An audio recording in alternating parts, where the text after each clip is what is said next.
and welcome to episode 137 of the PowerScore LSAT podcast. I'm Dave Kaloran in Napa Valley. And I'm John Dinning, running on fumes in Los Angeles. Fumes, man, what are you, tired? Fumes. I'm sitting here drinking a Gatorade, trying to electrolyte myself back to life. You need to join me on the Monster Energy train, man. I might need something a little bit stronger.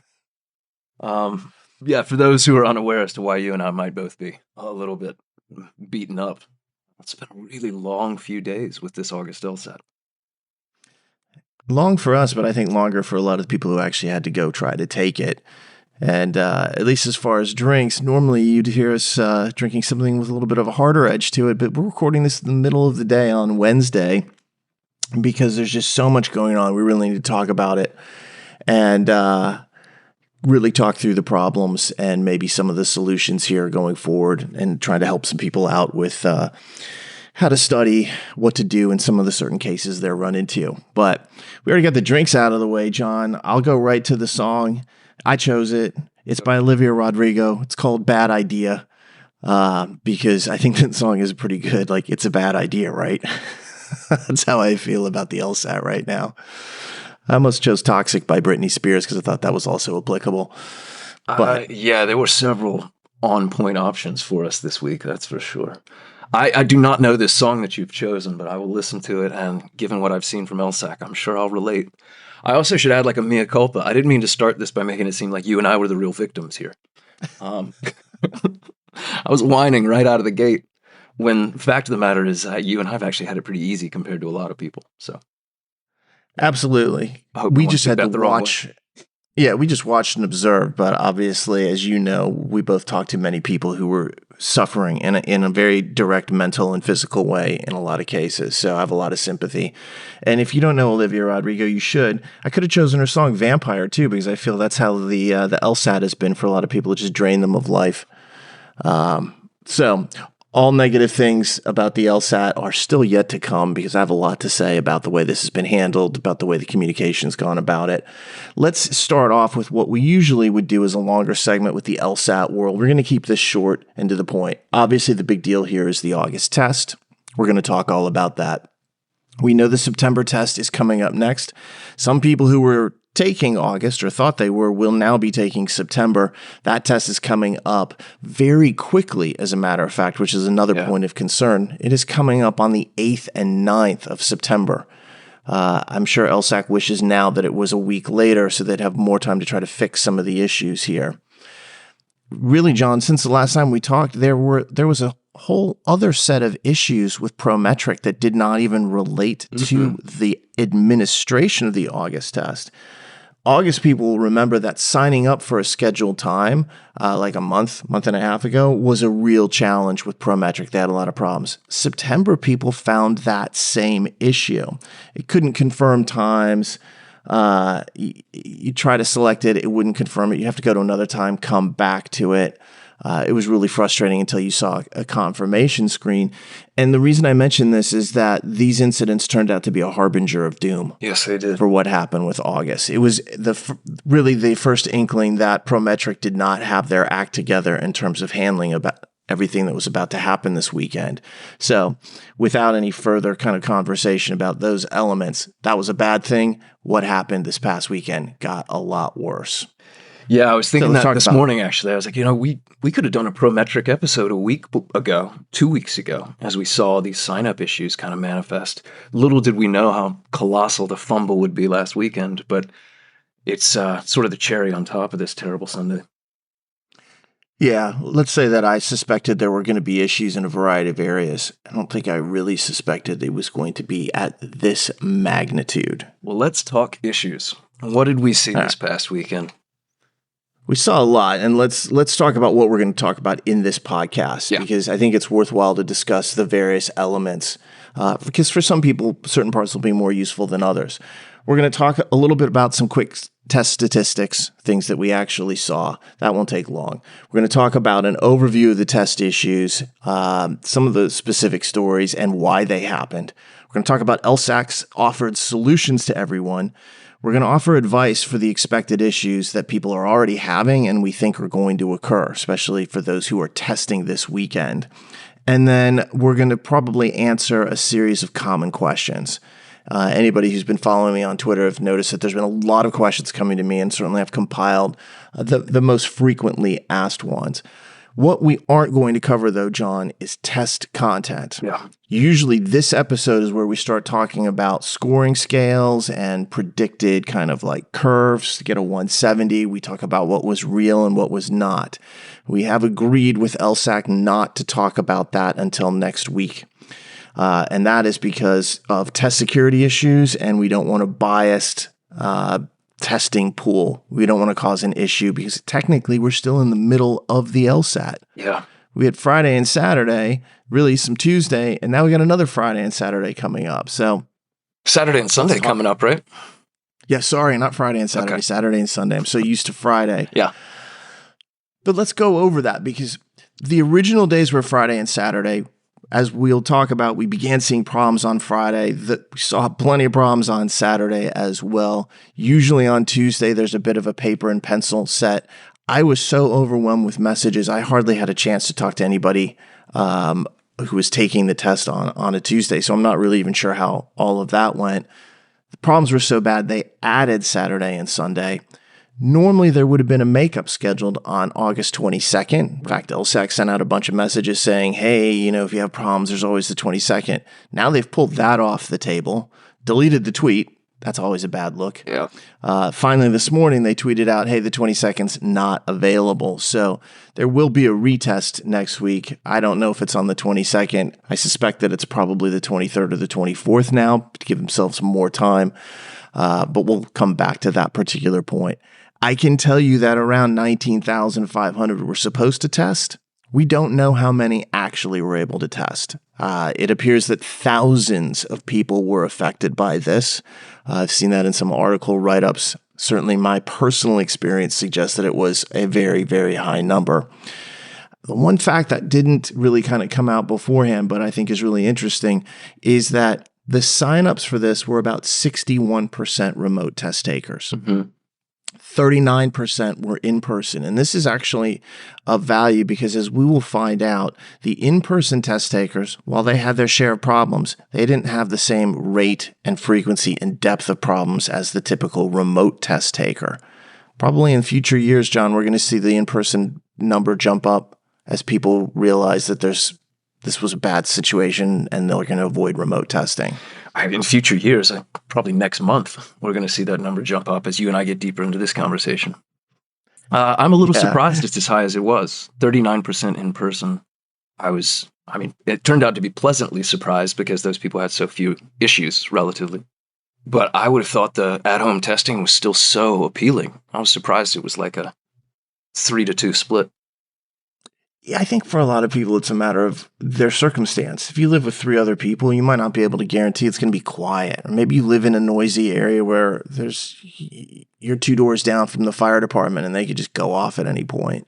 I understand that, I thought it was probably be closer to 30%, but 40% is, at least it wasn't something really high like 60 or 70%.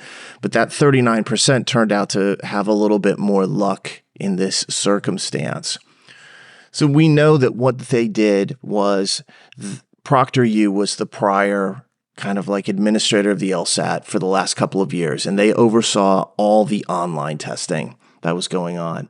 And here, as we moved into an era where they're going to add in-person testing back in, it had been widely asked for, and they wanted to keep online testing, they were faced with trying to find a vendor who I think they wanted one vendor who could do both. They didn't want 2 vendors. Right. And so ultimately, they settled on ProMetric, who has a series of centers across really the world, but certainly the US and Canada. And they were able to say, all right, we're going to do this and then do our proctoring online as well. So here we have this new vendor. When we had ProctorU for the first time, there were a lot of problems. Mm-hmm. Problems with the proctors, problems with the scheduling, problems with the emails going out, problems with the system registering. We've already started to see that with ProMetric. Then on Friday morning, the test starts. And as far as I can tell, the first hour or so didn't go too badly because the first hour is not that many people. They were able to start onboarding people relatively quickly because the volumes were light. And then at that point, about an hour and a half to 2 hours in, I started to see some complaints, and then the complaints just went crazy, wild in terms of just the nature of what they were.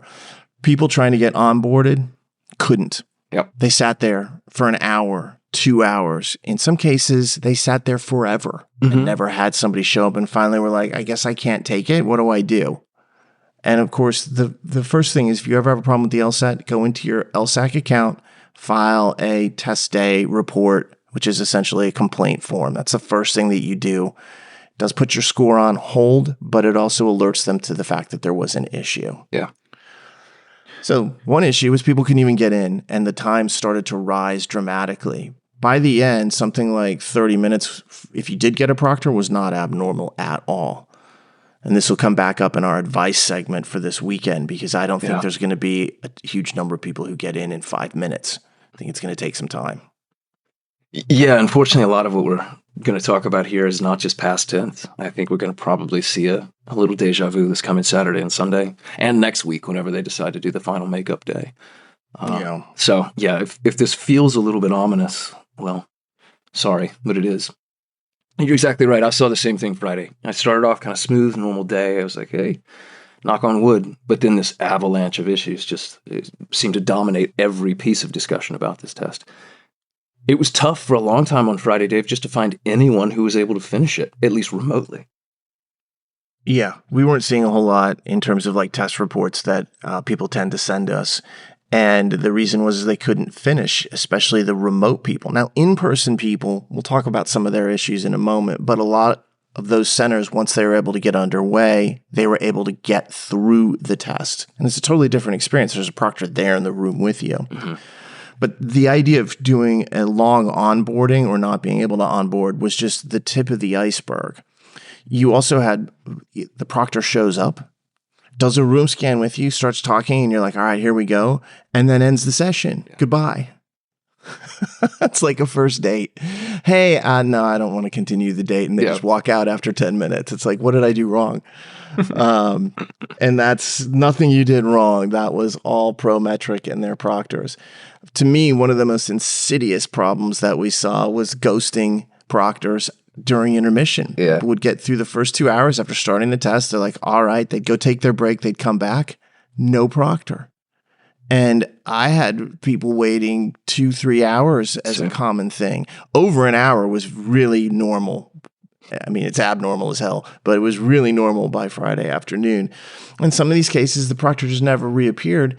And I was getting messages from people who were like, I'm in the middle of my LSAT and I've been here for 70 minutes and there's no proctor. What should I do? And I'm like, all right, we need to talk about how to handle that situation. So we'll come back to that. But I was giving them advice and I'm like, that's crazy. And then, John, there was another kind of like problem that I heard way more than I should have, which would have personally driven me crazy. And that was pop-ups on the screen. Sometimes for ads, sometimes just windows popping open. I know I couldn't take a test like that. No. Those were just some of the main issues that we saw on Friday. Yeah, I think that's pretty good coverage, but I don't think it's exhaustive. I know people were facing some really unique things individually, but collectively, I think that sums up most of what we saw go wrong.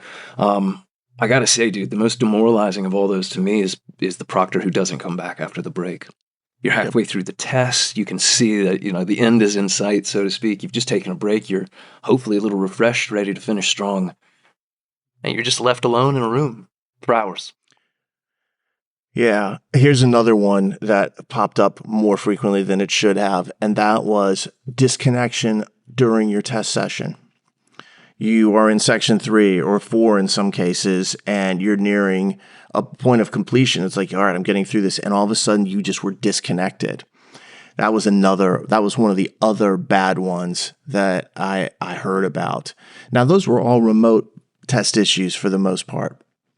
And usually if something like that happens, you can call LSAC and sometimes they can get you back in the session, or you can talk to the proctor service and they can help you get back in the session. But when you have compounded issues the way we saw on Friday and Saturday, what happens is the lines of communication get jammed up. phone chat, phone calls, chats were all running these wait times that were impossible, hour to 3 hours, or in some cases, you're sent right to voicemail.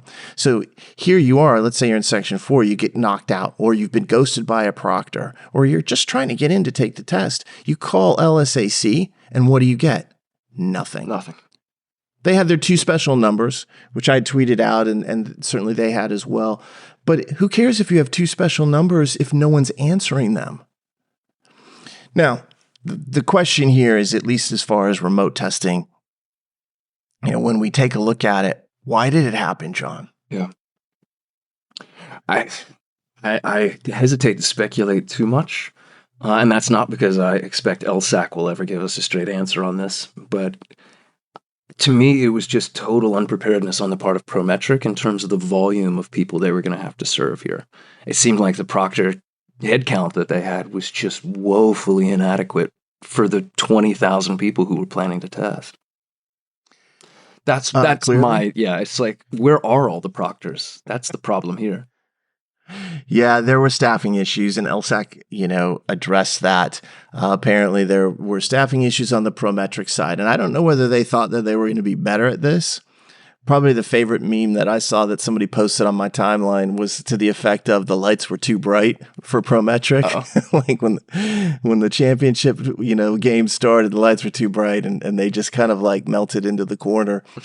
However, I can tell you that there is no way this was caused by just one thing. And in fact, it was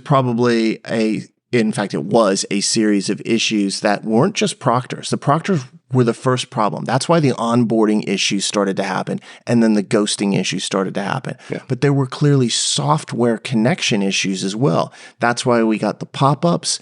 That's why, in some cases, to my understanding, proctors couldn't get back into the rooms. They lost people's sessions. It's why sometimes you had these just straight up disconnections that actually occurred. And so it wasn't just one system. It's this system, then another system. And all of it was, as it began to get strained, it appeared that it caused even more problems. It snowballed into really a perfect storm of issues. LSAC knew that there was an issue. They actually were quite clear about, we're bringing in more proctors. Obviously, this is unacceptable. And, I appreciate the fact that they recognized that and that they were taking steps. But when you're already running 2-hour waits to onboard people, you can't add people fast enough. Yeah, there's no catching up at that point. There really isn't. That software thing that you mentioned is interesting to me, because the proctor issue seems like a staffing thing, a manpower. Pay more money, hire more people, get them in the rooms.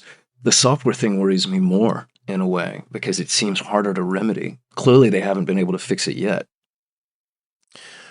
Well, not overnight. Right. And this is interesting because Friday to Saturday, were things better on Saturday? Yes. Were they good? No. So an improvement doesn't mean that all of a sudden it's great and we all should be happy. The fact that it improved was nice, but the fact that it still sucked overall was terrible. The software stuff, it really depends. Obviously, they're not disclosing what the software issues were. But let's just say that one of the issues might have been that proctors couldn't see all the test-taking sessions, or they were having issues with adding people into their session. That might just be a simple setting. Maybe ProMetric has the max number of proctorees is like 4. Now they can switch it to 8 or 16 or whatever the number is that they actually choose. Some of that can be fixed. That will also play into why I think they chose Friday or Saturday and Sunday as the retake days. They wanted to give themselves all week to work on this. But it's an interesting point, because when we went into Saturday, I was like, I know there's going to be issues. They can't fix all of these problems. They can add more proctors. And I saw some faster onboarding at times, but then we started to run into the same issues on Saturday. Let's talk a little bit about 2 other groups. Let's talk about the in-person people. Yeah. Because the in-person people certainly had a overall better experience, it looks like, to us. There were still some issues. One of the big issues about taking it in person is that, there's other people in the room. Right. And so noise from other people is unavoidable. I saw one person talking about how there was someone else in the room crying. crying over the test they're taking. Now, I don't know if it was the LSAT, probably, honestly, given how badly it went. But they could have been taking any test. They could have been taking the GMAT or the GRE or something else entirely. But they couldn't block that sound out. And then there's the usual fidgety noises that people make, Right. scraping of desks and clicking of keys is really loud. So there are inherent ambient noise issues. Some of the ProMetric centers had internet outages. Mm-hmm. There was construction going on at one of them. There was a power outage at another one. But these are more isolated. They weren't systemic in the same way. And that's why the in-person people, it wasn't perfect for them, but it was a much better experience overall, which will come back to us. One of the things I didn't like hearing, though, John, was that you have to show up with your Law Hub password. I saw this too. And account information. And some of the proctors at ProMetric were having people write that down and show it to a screen where other people could see it. That's not cool. Yeah. You shouldn't have to be showing your password or have it written down so that other individuals can see it. Although it's a great argument against having like one universal password for everything. True. Yeah, I saw that same comment from people like, don't forget to take your password with you for your LSAC account. I'm like, geez, that seems really dodgy from a security standpoint, as you mentioned. And also just why the hassle? Log them in, take the test. Yeah, so that was some issue. The accommodated test takers that I've spoken to had some issues as well. In one instance, there was a person who was testing over 2 days. They had an accommodation to take it over 2 days. They showed up the first day, they took it. They went in the second day and were told, your test, you missed it. Your test started yesterday. That was your test time. They're like, I was here yesterday. No, you missed it. You can't be testing today. It's like, that's what the accommodation says. Certain instances where, again, ProMetric didn't know about the accommodations, there is a very significant issue with start-stop testing accommodation. Mm-hmm. Historically, they've been allowed an extra minute inside that. That was taken away without notice, which, is a questionable thing.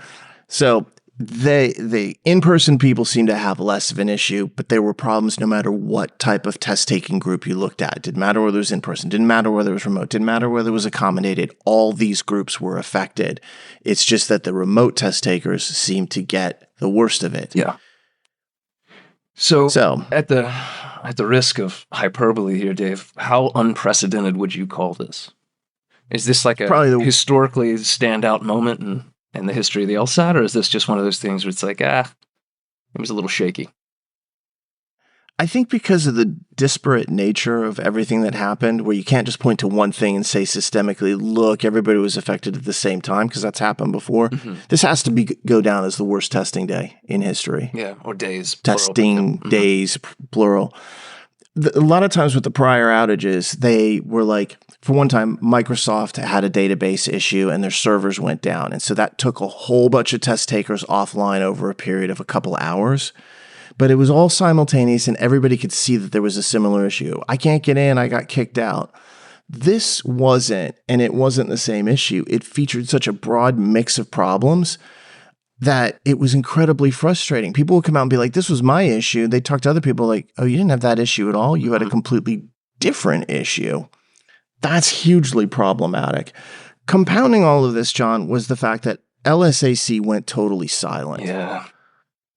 Okay, not totally. I think they tweeted once Friday morning and then once Friday afternoon. We had a couple tweets on Saturday, but you couldn't get through to them. There was no communication from them.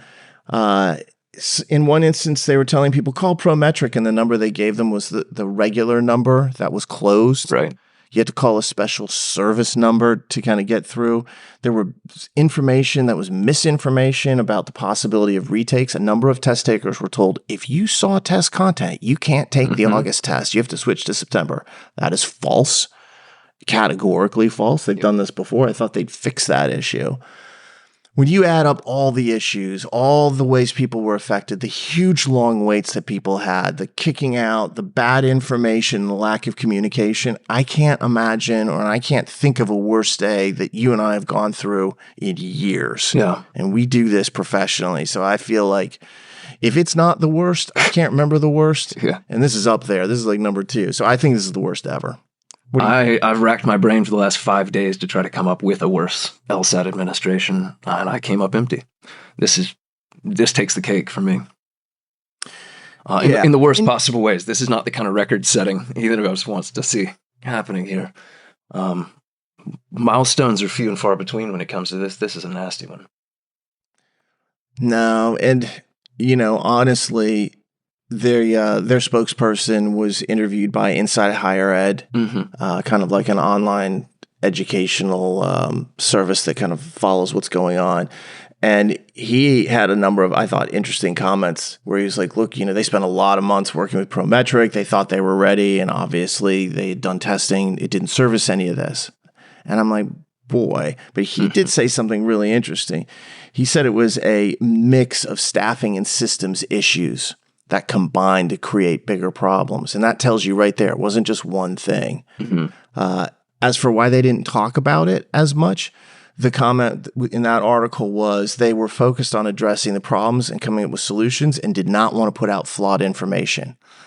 I can tell you that was super frustrating for a lot of test takers. They were really mad about it. For me, it was less frustrating because this is what they do every single time there's a problem. They go silent. You've seen it too. Yep. I wasn't surprised by their silence. I do sympathize with your frustration, though, partly because when they go silent, people tend to turn to you for the answers. You've kind of become the de facto resource, Twitter and elsewhere, when things like this do happen, for whether it's sanity or advice, clarity, composure. I just watched your Twitter essentially explode the last 4 or 5 days as people came to you as their only real recourse. And as flattering and gratifying as I know that probably is, dude, this is not your job. Nor mine. I probably had, no exaggeration, 300 messages on Reddit from people. Yeah, you took the bulk of the Reddit messaging. I certainly took the bulk of the Twitter/X messaging.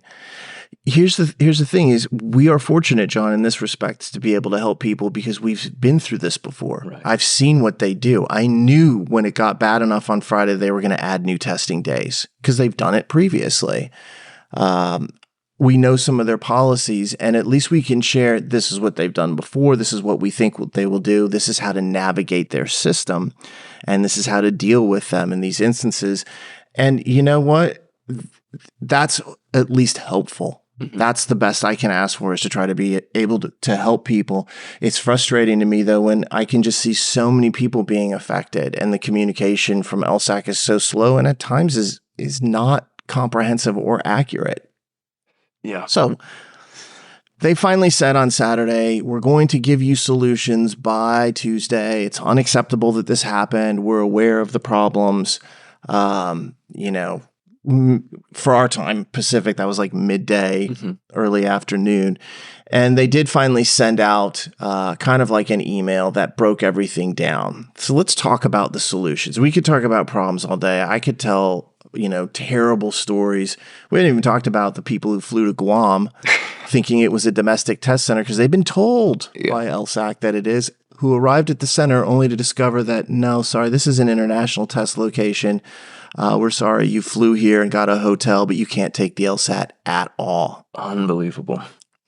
There's so many stories on all levels that we could go through, but I don't want to just, wallow in the mire of unhappiness. Yeah. Let's talk about the solutions and then talk about advice and what people should do going forward. Let's get positive. Yeah. And we'll be taking these mostly from LSAC's communication up to this point. Before we get into these, because there to me are like 4 paths forward for students, let me throw a hypothetical kind of nuclear option out there, which is, do you think they're going to get rid of ProMetric?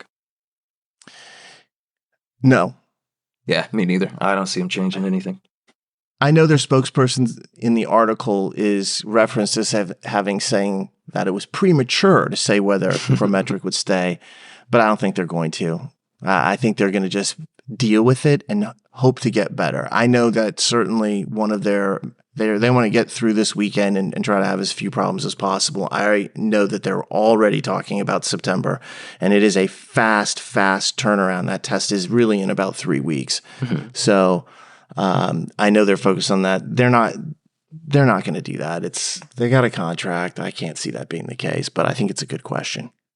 It's an interesting thing. Is like, was this failure significant enough that they, like I said, the nuclear option where they push that button? They're like, you know what? Hard reset. I don't see how they could do it pre-September, but maybe sometime next year if it continues this badly. In the meantime, let's talk about what LSAC is given as actual options for people. Is it fair? Yeah, short term, no change. Long term, if it keeps screwing up like this, yeah, they'll replace them. But that's not going to happen in September, probably October. Let's go to solutions. Yeah. So the email, or emails, possibly plural at this point, that LSAC sent out contained a number of options for people. The first being probably the most obvious, which is if things went well for you, if you're feeling okay, you can keep your score. Chalk August up to just another LSAT.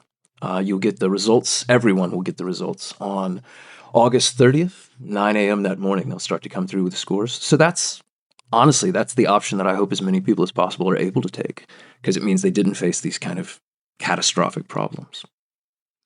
And in some cases, they've faced minor problems or delays that they felt they could handle, an hour-long delay at the break or an hour-long to onboarding, but they got through it.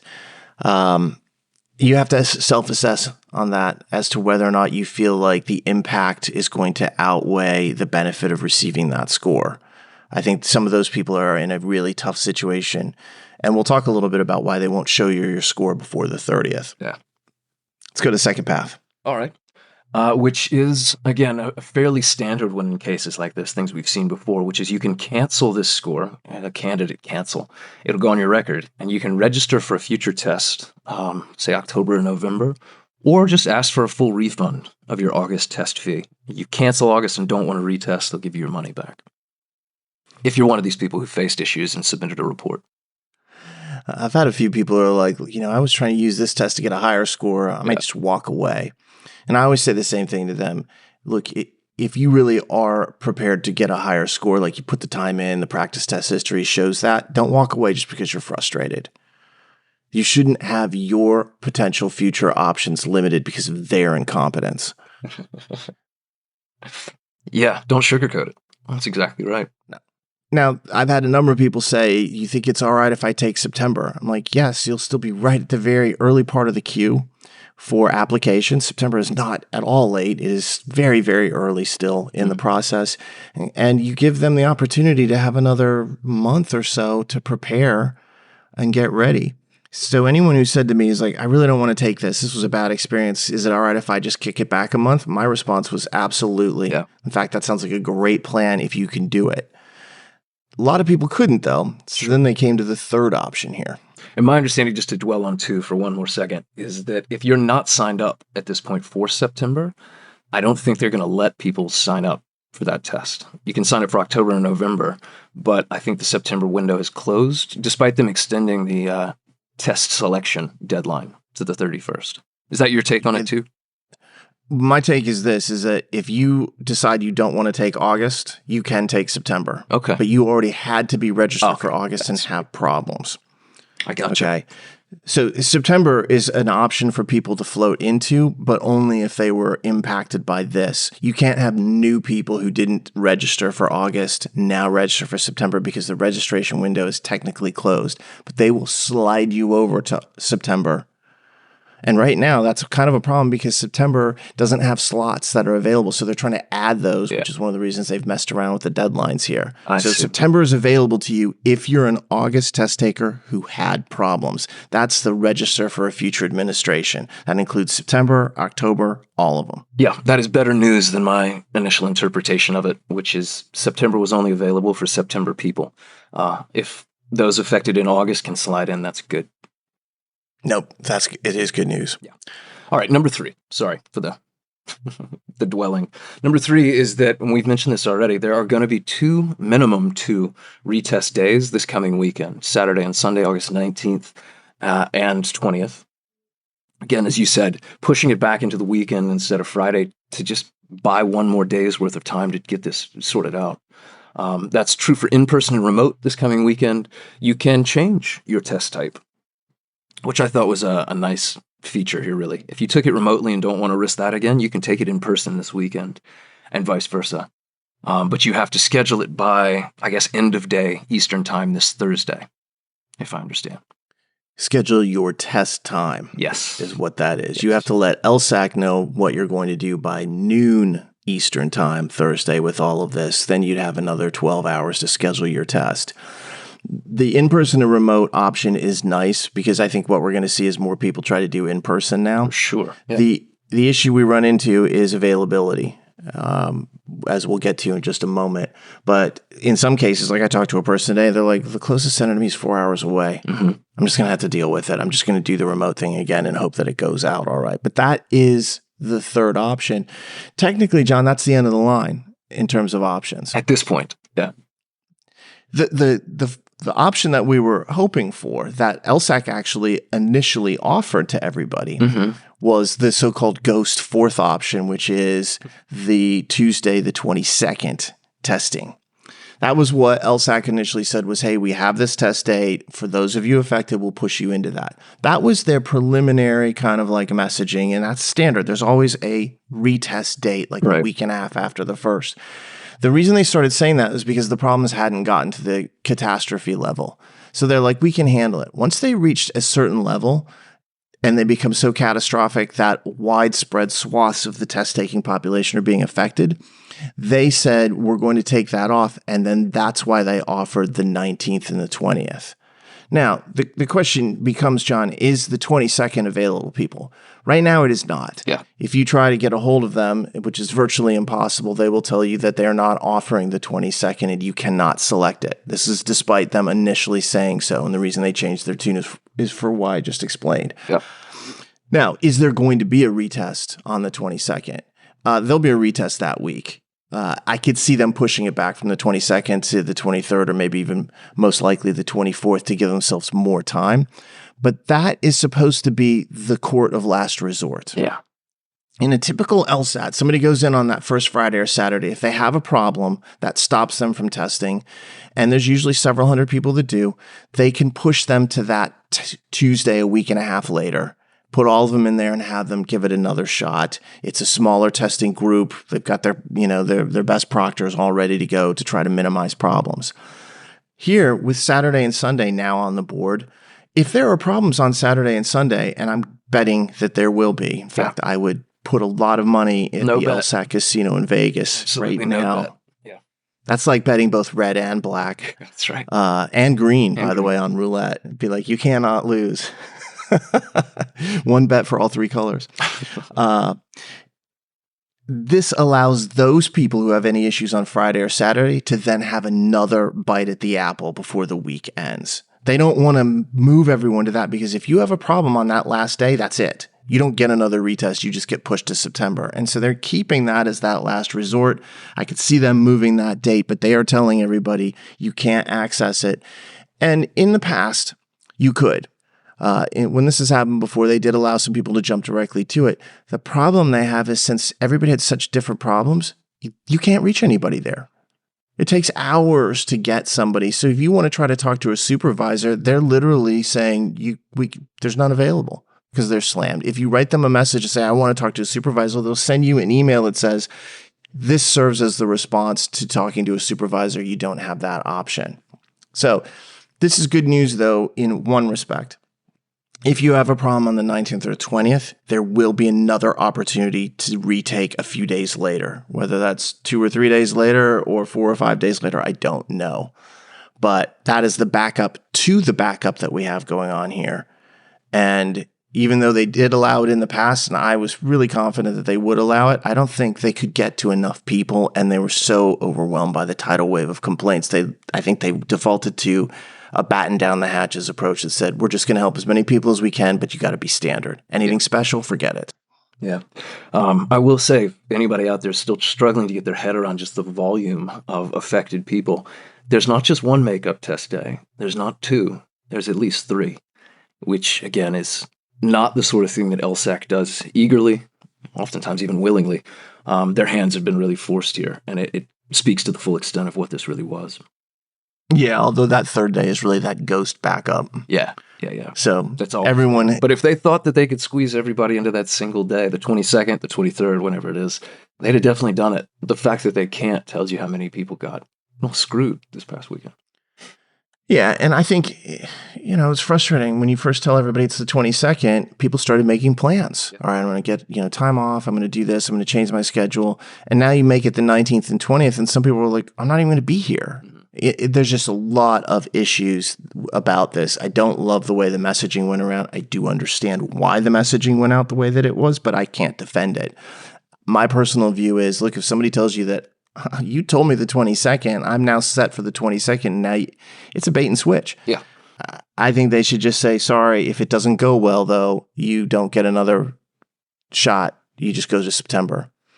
And just if you accept that, that's fine. I realize why they don't want to do it, and there's all sorts of, reasons why they couldn't, but I'm not looking for reasons why they can't. I'm looking for reasons why they can. Mm-hmm. And that's what I'm not seeing. I'm seeing a very much of a rigid mindset that says, this is what we think we can do well, let's do it. And I'm like, but you screwed over thousands of people, and people aren't all the same. They all have individual things. People talking about vacations, talking about surgeries that were scheduled. Yeah.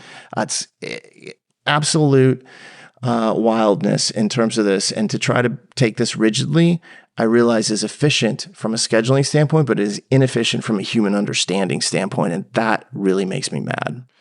Yeah. So now that we've got the presumed paths forward mostly covered, again, a little bit of mystery on that fourth option is the final makeup date, but a pretty clear sense, I think, of what's available or what's on offer for people.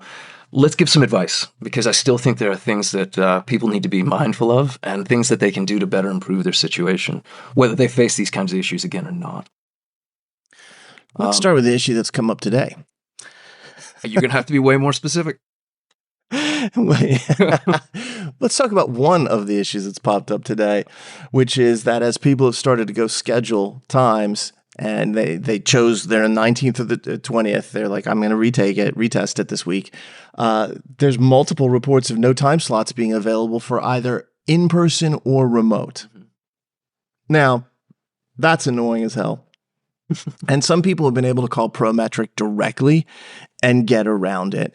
I've had some people, when they finally get through on the phone lines to LSAC after waiting an hour and a half or 2 hours or whatever it might be, they were able to get scheduled. So if you do go in there and you're like, there's nothing for me, my understanding is if you can talk to a representative, as painful and arduous a task as that is, they will be able to help, and that they are also trying to add some time slots as well. And so that is true not only for this August retest, but it is also true for the September LSAT, which had been closed for further registration, and now they're opening up. So they're giving more time to register in or to schedule in for September and to add additional dates. Mm-hmm. A lot of different pieces there, because you're talking about August retest, you're talking about September, but they are trying to add. So if you're having this type of problem, it's not a big surprise. You still have time, but at a certain point by Thursday morning, you're going to have to send them a message or call them and saying, I can't get a time slot here. Yeah, we say you still got time. You've got about 24 hours less by the time this actually goes live to figure out what you want to do.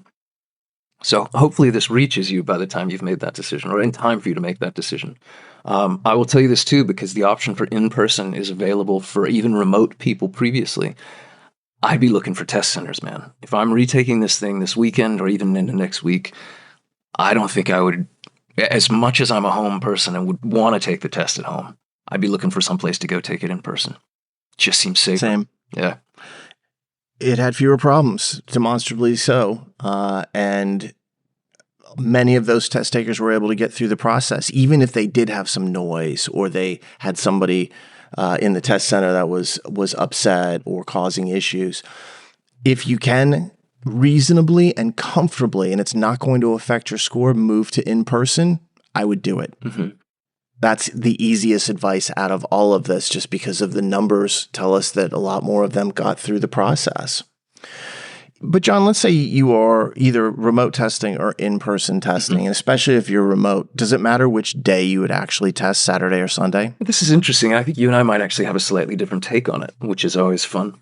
My initial take when I saw that Saturday and Sunday were available and this floating day into the following week, unconfirmed, but it will be there. My thinking was take it early Saturday morning, because if something does go wrong, maybe they can get you in that Sunday. Maybe they can get you in that Wednesday or Tuesday or whenever. So whatever day it is. Yeah. If there's going to be a failure, the sooner it happens, the better, because there's options on the back end of it. But I could see a case being made too for taking it as late as possible on Sunday. which is to say it would give them extra time to clean this up. You got to think that with time, they're going to improve. The later Sunday, the more chance they have at least to improve. Yeah. First off, I think if you're indifferent to time, and you and I are not, we're not early morning people. Yeah. The earlier you can take it, the better. The problems first hour of taking this test weren't as bad as they were later, especially for remote people. My view is that, that extra day from Saturday to Sunday does help, because it's just one more day for Proctor or ProMetric to continue working out problems, put staffing in place. I would probably say Sunday morning would be my target. I think you're saying Saturday morning would be your target. And I think you just have to go with if you're a listener, what personally feels the best here? What is the most comfortable choice there? I mean, for me, early morning is already a death sentence. Yeah, that's rough. I can't think for the first hour of the day, so I'm not doing that. But all else being equal, if I didn't care, I would go for early morning on one of those 2 days for sure. Yeah, definitely morning, definitely in person. I'd be Saturday because I don't trust that they're going to fix things with an extra day.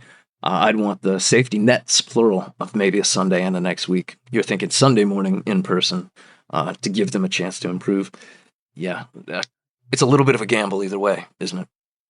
No right answer there. Yeah. Now, the funny thing, though, is, and that's not really funny, it's sad, is that inherent in this discussion and our analysis is you can tell that we're expecting problems. Okay?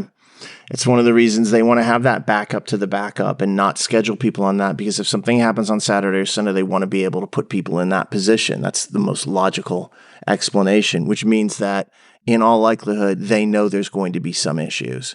So let's talk about that, because I think one of the most important things is when people go into a testing environment like this, how do I handle a problem if it begins to actually crop up?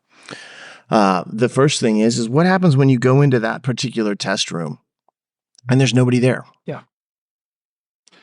To me, that's just an opportunity to take some deep breaths, to relax, to make sure you've got your mind exactly where you want it to be. Stay calm. If you can stay calm through that, then I think the test actually bodes pretty well for you, because you've already established this baseline of zenness. So that's what I would do. If I don't see a proctor right away, I'm just going to use that time to do some mental exercises, visualization, focus, the sort of stuff that we encourage people to do pre-test anyway. Yeah, in fact, I would walk in saying, maybe someone will show up quickly, but I'm not expecting it. Don't get your hopes up that there's going to be somebody there in 5 or 10 minutes. In fact, as far as I can tell, there were the average for people who did see a proctor was like 20, 30 minutes easy. So there were a lot of people who came in who were like at 30 minutes saying, there's been no proctor here. And I'm like, you're just getting started, friend. You need to just give yourself some calmness here and move it back a little bit. But that's the most important thing, is you walk in with the right mindset. If you think you're going to start the LSAT 5 minutes after your appointment time, the chances are very low. Yeah. Is it possible? Certainly. Do I expect it? No. And you have to go in with that. And you have to have some kind of like tricks up your sleeve, things that can distract you, that you could use to spend the time. Depends upon the environment. Obviously, in-person people will probably onboard. It's going to take a little bit, but they will onboard at a more regular pace. You'll be doing things. It's the remote people that I'm most concerned about, who could be sitting there for 45 minutes to an hour. You need to have some things to occupy your time mentally. You do not want to be sitting there staring at the screen just thinking, I need to get this LSAT started now. Right. That is going to wear you out physically. It's going to wear you out mentally. Instead, you need to be like, all right, I'm going to read this book, or whatever the case may be, until we can get somebody who finally shows up. Be prepared that if you need to chill for a while, that you can do so and maintain mental calmness. That is the most important thing. Now, the question is, John, how long do you wait? Yeah. So that kind of pre-test thing is almost like ritualistic, where you just keep your composure. But at some point, it really does begin to be too much. I'd say an hour, 60, maybe 70 minutes. That's probably about the top where I feel like I could keep composure long enough that the test isn't going to be affected. But I think if you sit there for 2.5 hours and then try to go take a full LSAT, you're just naturally so compromised. It's inescapable. Whether that's from fatigue or just the psychological torture of not knowing when things are going to start. I'd be looking at the clock for about an hour. Yeah, I don't think that's unreasonable. The advice that I gave people this weekend, and it was really weird, especially the people who got ghosted by proctors, they're sitting in the middle of their test and I'm just chatting with them online, is, that should not be happening, number one, but they had no other choice. They're like, what do I do? And the advice that I gave people was, you stay or you wait as long as you think that it is not going to affect you at the end of the test. Like if 20 minutes goes by, I think that would be premature to leave, whether for onboarding or the middle of the test. But at an hour of waiting, you have to assess, and this is whether it's onboarding at the beginning or the middle, you have to assess how that's affecting you. Yeah. What's your mental state? Are you just furious? Because I would be. That anger is not going to help. How are you going to feel in another hour and a half when you got 70 minutes of testing coming up? Are you going to be just drained by, the experience? Is it going to affect you in section 3? How much is it going to affect you in section 4? And my advice was, if you think it's going to affect you as you go through the test, and the chances are pretty likely after an hour of waiting that it will, bail. This is their fault, not yours. Don't take on the guilt of that, and don't just say, I'm going to suffer. Don't martyrize yourself. Be like, I made it through. They're not handing out badges that say, I survived the August 2023 LSAT. Although they should, man. Although they should. Purple hearts and stuff, yeah. Should get a t-shirt that says that. That's right. So certainly the calculus here changes a little bit too, depending on individual situations. Am I going to wait a little longer if it's my very last chance at one of these makeups? Of course I am. Am I going to be a little quicker to pull the trigger and leave if I know makeups are still available to me? Sure. So again, you have to weigh some of these things based on your individual situation. Ditto taking August again versus, say, September. Is that going to affect your application? So, I don't think that there's a perfect solution here. There's not a perfect amount of time to wait or not. But certainly go in prepared to spend a fair amount of time, maybe up to an hour or more before your test starts. And then the second break, or at the break, which is again the second proctoring calamity that we saw here, which is just you take a break, you step away, your 10 minutes is up, you come back, and no one else joins you. You're just in the room alone. Yeah, and again, that becomes that hour-long element. Although there's a twist to this, because a section of test takers were able to continue on their test. Yeah. Essentially, it says is, wait for a proctor. But there is, for some people, they had the ability to continue on the test without a proctor, which, the language, as I recall on the message, is like, don't continue, without a proctor, or your test could be invalidated. What's the advice there? And I'll tell you, my thought after kind of looking at the situation is go finish it. Yeah, 100%. And that reason is very simple. With this many problems, they do have a recording of what's going on. If they see that you didn't have a proctor, what's the worst they're going to do? They're going to watch the recording. What do they see? A normal person who gets pissed for a while about, there's no proctor and frustrated and what do I do? What do I do? And then basically says, all right, I'm going to continue on. And then for the next 70 minutes, they work through the test diligently, doing nothing that looks suspicious. If you are LSAC and you need to be lenient in this situation, you're going to look at that recording and say, this is a valid test. I can tell you that for people who did that, LSAC did record that the test was completed. So the question would be, are they going to invalidate it now? I don't think they will. In fact, I very strongly feel that they will allow those results, assuming that the recording shows them that you just look like a regular test taker who's not trying to film their screen or screen capture or do anything weird on your phone or picking up a PowerScore book. Yeah, exactly. I think they will do that. So if you are faced with that option in the middle where you're ghosted out halfway through the test, but you could still go on and finish it, I would say go ahead and finish it. Yeah, I agree.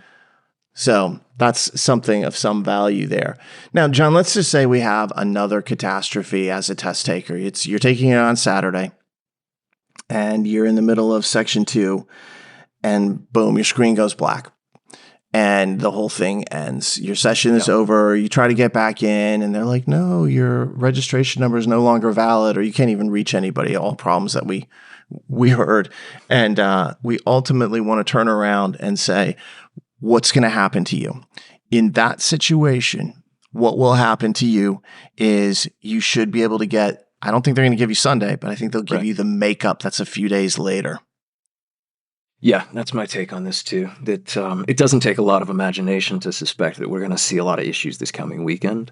What happens if we do? Again, they're going to build in this test day the 22nd, 23rd, or 24th, and they'll let you swap into that. Now, it might be the third time you've attempted to take this thing in a week and a half, which is brutal. But there are some fallback options, safety nets, as I called them before. You have to go through the same process, trying to get in touch with LSAC, submitting a complaint, picking a new test time, etc., etc. But there is still at least that option, the final week. Getting in touch with LSAC, though, has been a kind of an unsurprising impossibility through a lot of this.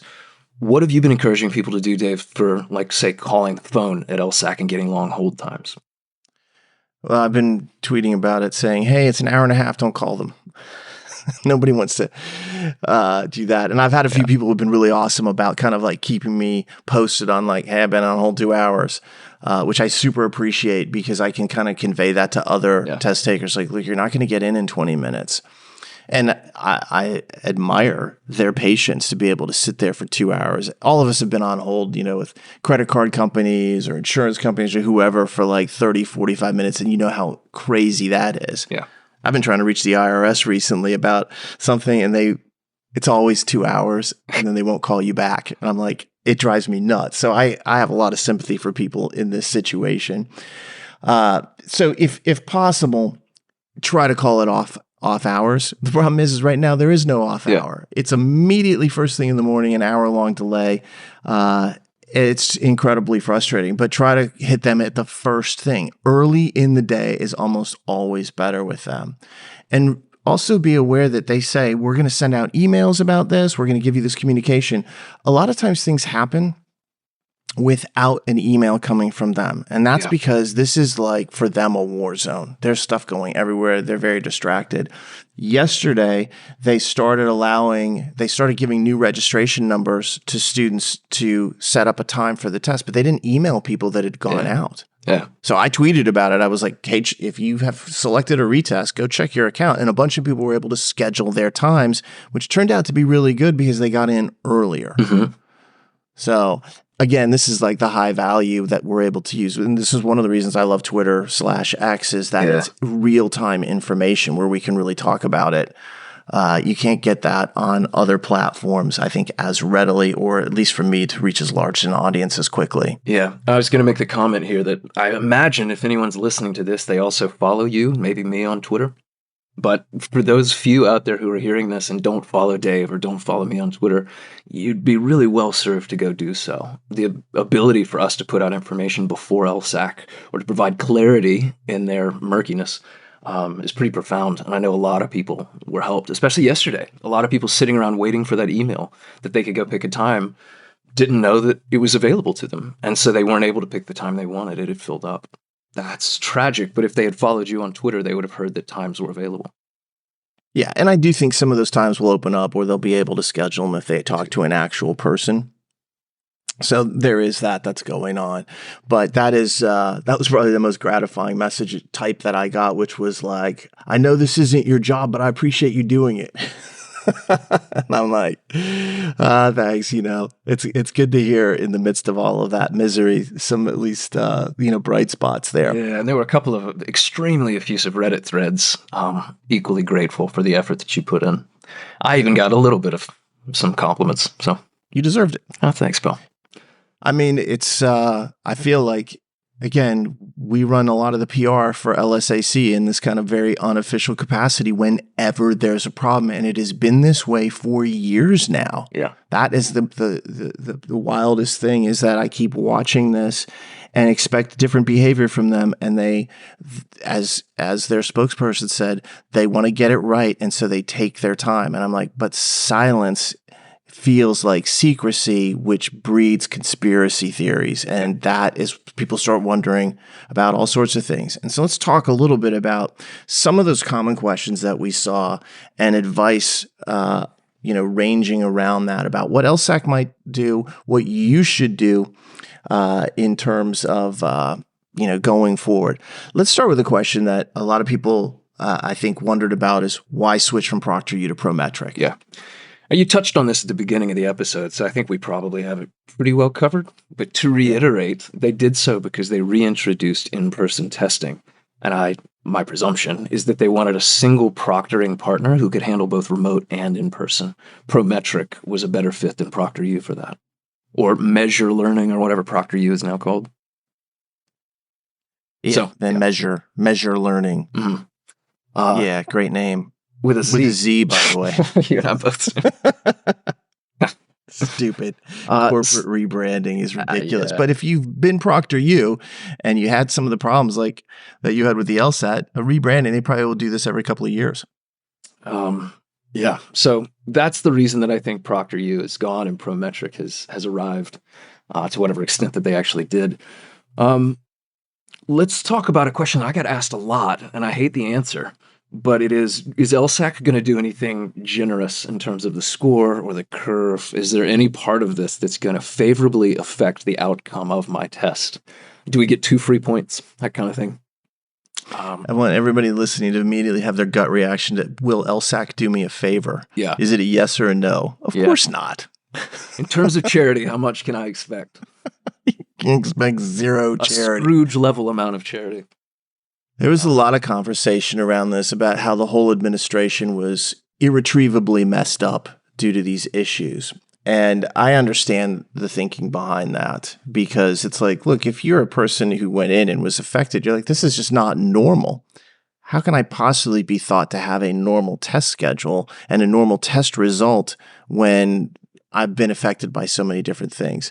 Unfortunately, that's not how this works. A lot of these curves are preset. These tests have been tested out, the scoring scale, really, not curves, since the LSAT doesn't technically have a curve, although we all use that term. Right. But these scoring scales are preset because these exams have been used in the past. And if that sounds mysterious to you, come visit us during a crystal ball session or listen to some of our prior podcasts where we talk about test usage over time. Yeah. Or for that matter, come listen to the recap that we do at some point next week, because we're going to see some reuses get discussed. I won't say more about it now, but we'll get to talk about it.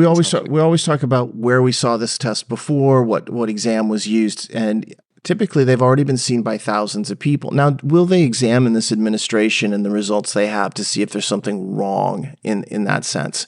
Of course they will. They do that with every test. That's just, the natural statistics and analytics process. The issue that remote test takers face is that you would expect that the in-person test takers performed what you would call normally. Mm-hmm. Anybody who had a remote experience that was relatively normal will all contribute to a picture that probably relatively matches up to what they expected. There'll be some outliers, but a lot of those outliers weren't able to complete, so their results will disappear from the system. Right. It probably won't look a whole lot different, although the group that they expected to have from Friday and Saturday is a lot smaller than what they actually got. So do I think they're going to change the curve or make it more lenient? No. If this was a test, and I'm just choosing a random number, that was -7, you could miss 7 questions to get a 170. The problems in August don't change that at all. Right. Unfortunate, but I feel very strongly that the statistical analysis of this is going to be based on what has occurred prior. They know what the test should do, how it should perform. It's probably not going to be too far off, unfortunately. Yeah. It speaks a little bit, too, to how they look at the retakes and releasing scores beforehand. Another question I've been asked a lot is, before I commit to a retake, will I know how this original one went? Or before I cancel my score for this original test, do I know what I got? And once again, no, they're not going to give you any information on that. On the 30th, you'll know, but you're not going to know prior to taking a retake. Yeah, this was a tough one, because I also understand this. Let's say you went and you took it on Friday or Saturday. You had issues, but you got through. You don't know how much of the issues causing a problem for you. So if you could see your score in the middle, say this week, and then decide at that point to take a retest, that sounds like a really fair result. And I completely understand that. It makes sense to me. So why won't LSAC allow that? Are they just anti-reasonability? A little bit, but that's not the reason here. You've asked 2 different questions. Yes, I have. Yeah. So to me, it's a test security issue. You would have the ability for people who had high scores to then be much more confident in talking about the results they got, how they got them, etc. Yeah, and part of it too is just standard operating procedure here. The scores come out when they come out. They never release them early enough that people could make a retake or a makeup decision based on them. They're not going to make that happen here either. They're not going to do this, clearly, and they haven't even talked about it, but I've gotten asked the question so much, as have you, that it's worth mentioning. I'll say, first off, from a physical, mechanical standpoint, they don't even have a system to be able to do this. It would require a complete software reconfiguration to be able to do this, kind of like, now you could say score preview is it. They could release score preview early, but that's all pre-programmed in there. So let's say they could even adapt that system to do this. You just nailed it. Let's say there's somebody out there who is really good, went out, they're 175, 180 type of score, and they're able to see their score midweek, and they're like, all right, I love that. I'm going to keep it. They now know that all the answers that they gave almost were correct. Yeah. That's a test security issue right there. It's too early, and we are technically in the middle of the test administration. It seems weird because we're at like halftime, whereas normally we'd be done, but that's the situation they're facing. And I can tell you for a fact, test security, whatever they decide is the final word. You can't overrule them because the most important thing to LSAC is test integrity. Yeah. And that may sound really weird because, all these problems and so forth. But as soon as they feel like the validity of the test, the validity of the questions and answers is being undermined, they will take action. And I don't find that to be a problem. If in the past they've asked us to do certain things like, hey, can you delay talking about this until later? And we will do it, because we understand the reasonability of that. And I've said that to them before is like, if you have a position that makes sense, it's, we're not going to not listen to you. We don't have to listen to you. We're under no obligation whatsoever. I didn't take this test. I can say what I want, but I don't want to cause problems for other people typically. But you're right. Test security is always priority one. With these guys, it trumps everything else. It trumps exceptions. It trumps generosity. It basically is going to be the driving factor when they make these kind of decisions. And in this case, regrettably, it means that you're not going to see your score till the 30th. One bit of upside, I guess, to this, though, or some kind of like silver lining, is at least they are still going to release the scores as planned. In other words, all of these delays in testing aren't going to delay the release. People who test on the 24th, perhaps, will still get their scores on the 30th. That's exactly right. And that actually is another question that we got a huge amount. Yeah. Will my scores be delayed if I do a retest or even a test that's later than the 19th and 20th? No. Your tests should not be affected. They should all come out on the 30th still. They've shown their ability to turn tests around super fast. We know that that'll actually be a top priority for them. So you should not be affected adversely by that. One thing related to this that's just on my mind all of a sudden is, why does it take them so long to release scores? Why do I have to wait to the 30th? Part of the predicament that you're seeing here is because they're going to be doing makeup tests up to 6 days before the scores come out. They needed that extra time so that everybody could take the test. Now, granted, I don't think they go into this expecting there are going to be tons and tons of makeups needed, but that gap between test and release at least allows them this opportunity. It does. And we don't know whether it's 6, 7, 8 days, whatever it may actually be, but there will be people taking an LSAT up to about a week before the score release date. So, and that's partially why they give themselves several weeks. I've actually written blog posts about this and what they do and process it. They could do it faster for most people, but there's always this group that gets pushed back a little bit that they're trying to account for. Let's touch on something that I talked about earlier, which is just from a question standpoint, a lot of people who got ghosted by proctors and continued on in their test, what should they do? Will my score get canceled? And I've said, if you went and finished the test, I think that was the right decision. I do not think they're going to cancel your score.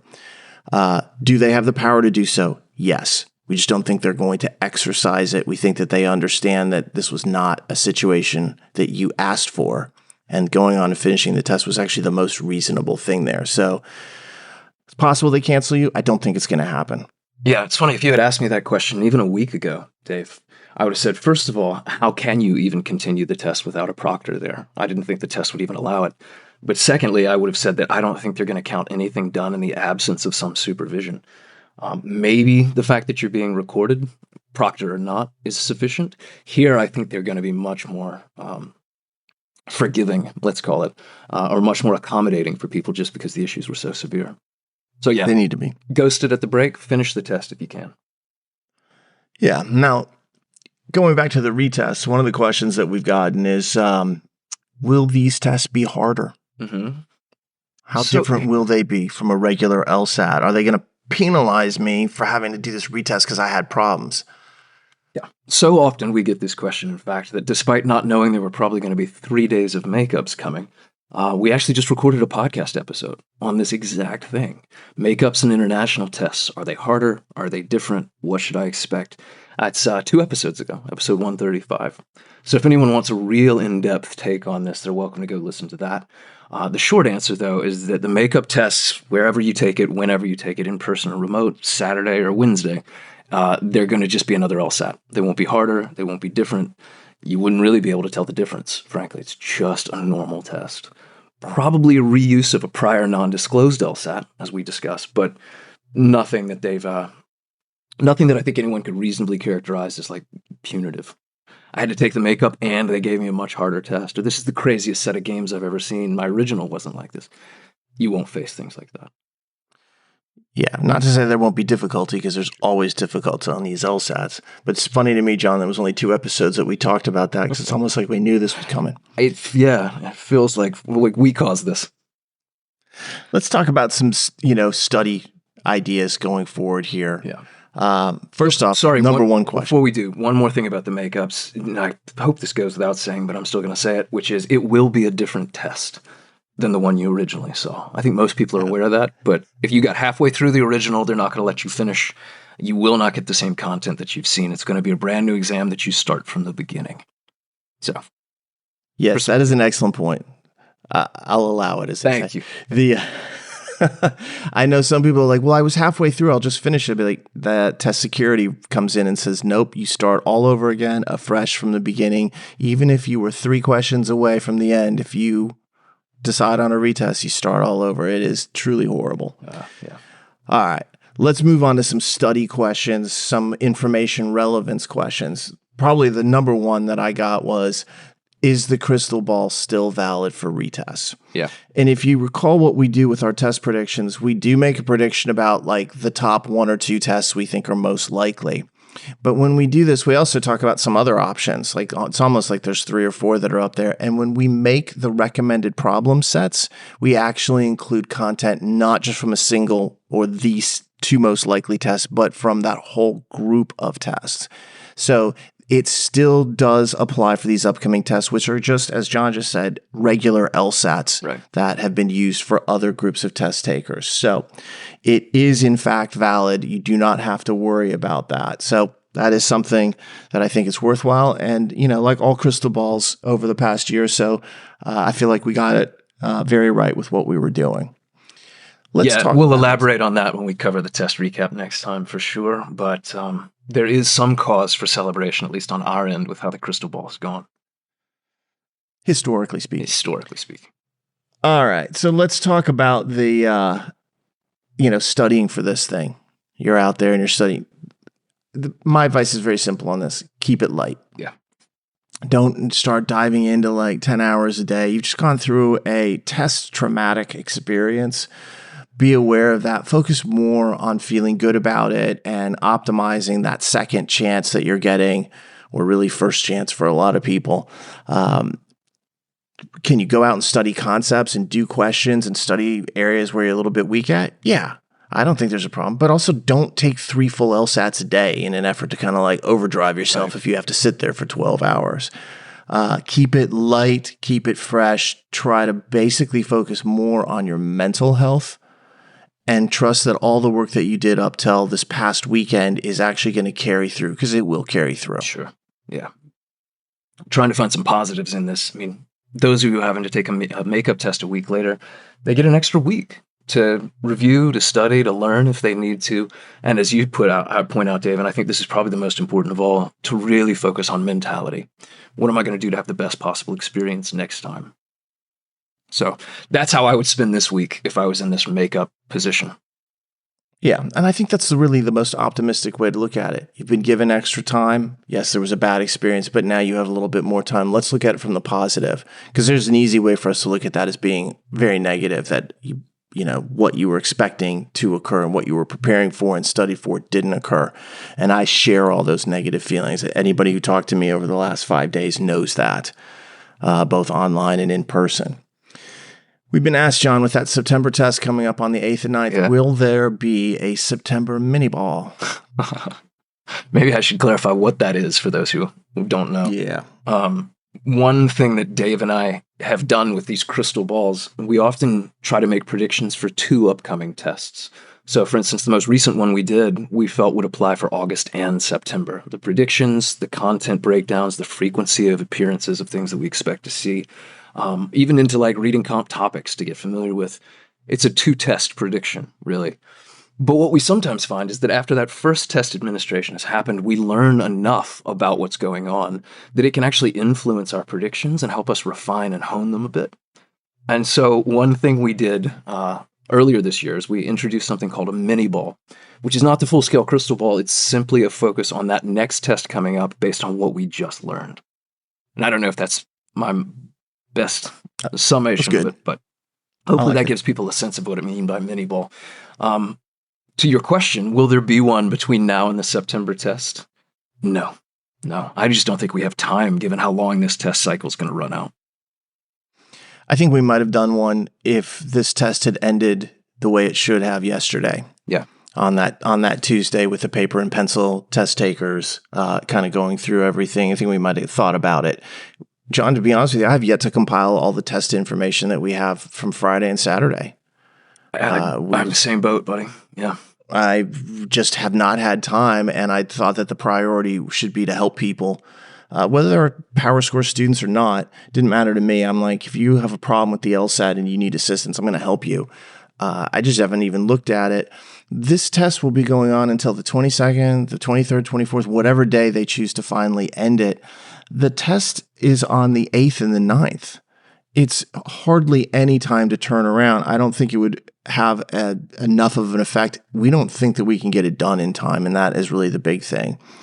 What we will do a crystal ball for October and November. Yes. All right, that'll be the next event that we do. And whether or not we do a mini ball for November, we'll have to see. It depends. But when they have problems like this, part of the reason we're not talking test content today is because we have to wait until they finish the testing. So that is looking that it's certainly going to be after this weekend. I don't know whether that's going to be Monday that we do that. I don't know if we'll wait till the second, ghost retake that's after that.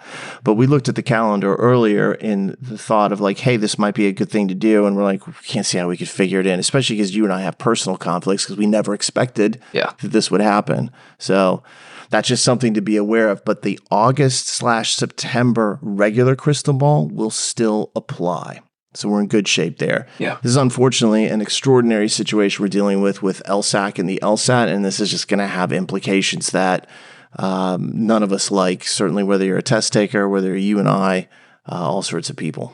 And the situation's still fluid, too. We don't know what's going to happen this coming weekend. We don't even know the final day of the makeups yet. So trying to anticipate with too much certainty on our end is tricky, including when we think we'll release that test recap podcast, the next one that follows this, next week sometime, but I couldn't tell you the day at this point. Yeah, I don't know whether it's Monday, I don't know whether it's Thursday or Friday. I'm trying to get some clarity on it, but as you said, it is highly fluid in terms of trying to figure this all out. Anyway, that pretty much caps as many of the questions I can remember. I have a bad feeling we've left out a bunch just because there were so many. If we have, when we post this online and once you've listened to it, if you have those questions, post them on Twitter, especially for me. I'll typically answer deep into the night and often early in the morning these days. And I don't mind it at all. So we'd love to be able to help you out. Any final thoughts you want to share here, John? Well, to your point just now, I think if history's taught us both anything, it's that most people aren't afraid to ask a question twice. So if we did happen to miss one here, don't be shy. I doubt you would be. But yeah, go track Dave down on Twitter or me on Twitter or either one of us maybe on Reddit, or even send in an email to PowerScore itself. LSAT@powerscore.com is one way to reach us at times. So yeah, there's some questions that I'm sure we probably have missed, Dave, but I think this at least hits the big ticket stuff. That is exactly the case. And really the last message that I have is that if you were affected by this test, I'm sorry. I'm sorry for your sake and that it actually occurred. Both John and I feel very strongly that this was an extremely unfair situation for everybody who went through it. We feel very badly for everybody. Obviously, if we can assist in some way, let us know. I know, especially if you were a PowerScore student, that one of the things that we intend to do and already have started doing is if your access to any of our services shut down right before August, like you canceled your subscription, they will extend it for free to get you through this retest. And that doesn't matter whether it's the testing and analytics or an on-demand course or whatever. We will work with you if you were affected and you were one of our students. That's just the least that we can do. And that doesn't cost anything for you to extend it. It just gives you that opportunity. And that goes if you were a person who decided not to take the retest but chose to push into September, we'll extend it through that as well. So we do feel really bad for everybody's sake. We'll do what we can, certainly to help in general, both to the public and to PowerScore students. But if you're sitting here and you're getting prepared for that 19th and 20th test date options, try to push this all behind you. Try to go forward positively and say, hey, I'm going to hope for the best here. Prepare as if some things might go wrong, just so you have that ready in your arsenal to deal with. But go forward looking at it positively. You still have every opportunity to show the ability that you have and to do as well as possible. And you owe it to yourself as a test taker to put forth your best effort. And if you can come through this at the very end, you'll be like, look, I overcame LSAC, the hurdle that they put in front of me. And they're not supposed to be a hurdle in certain respects, but in other respects, they certainly are serving one, and they really threw up a big wall and a barrier to a lot of people this past weekend. So try to get past that, overcome them, overcome the adversity, believe in yourself that you can actually go forward with this. I know we believe in you. We want to hear a lot of great stories, hopefully on Saturday and Sunday of like, I got through it and I felt good about it. That's the number one thing that I'm hoping to hear this Saturday. Yeah. No matter how it goes, let us know. Talk to us about it. Give us feedback so we can share with other students what actually heard, what happened and what we've heard. And just know that we are rooting for you out there. Yeah. Well, I don't have anything I could add to that. That was beautifully said. So yeah, we'll get through this together. And I like your point that you make, Dave, that the success that's going to come in the wake of all of this is going to be so much sweeter for people. So stay positive, keep your chin up. Let us know what we can do to help. And if you do successfully complete the test, please let us know how it went, because we're eager to hear from people. And on that note, if you get a chance, please subscribe to this podcast on iTunes, Spotify, YouTube, or anywhere else you may have seen it. And if you have any concerns or questions or anything we can help you out with, send us a comment. That's the most important thing. Get in touch with us. We are happy to assist. As I said before, the email address is lsatpodcast@powerscore.com. And you can also find, as John said earlier, us on Twitter, X, Reddit, on our online forum, you name it, we are out there.